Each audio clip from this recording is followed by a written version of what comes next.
ဒီတောင်ကြီးရဲ့တစ်ဖက်ဒီနေ့မင်းကြီးဝင်သွားရင်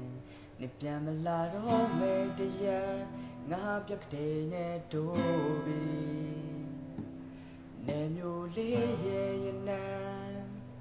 နေဟာမေးလျောနေလောက်ပြီလူတုံဖန်အတိုင်းဝိုင်းများရဲ့ရင်မွေးနှံတွေရောပြီချင်းကလေးများစွာကနေကိုစားတချင်းတွေလိုက်ဆိုပြီးခွေးသေးသေးလေးတွေလည်းအစာကျွေးဖို့နေဖေးနေလောက်ပါပြီစဉ်းစားကြည့်ငါဆိုဘလောက်တောင်လွမ်းမလဲမသိမင်းမရှိတဲ့ရာသည်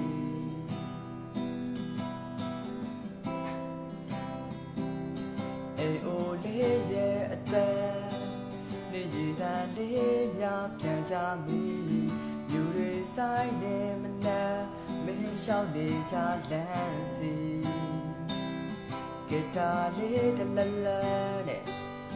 ကော်ဖီလေးတစ်ခွက်ဆိုတော့လောက်ပြီငါတယောက်တည်းပေါ်နေကြလုံးတော့တချင်းများညီတေရှူတော်လေးတွေကနေကိုစား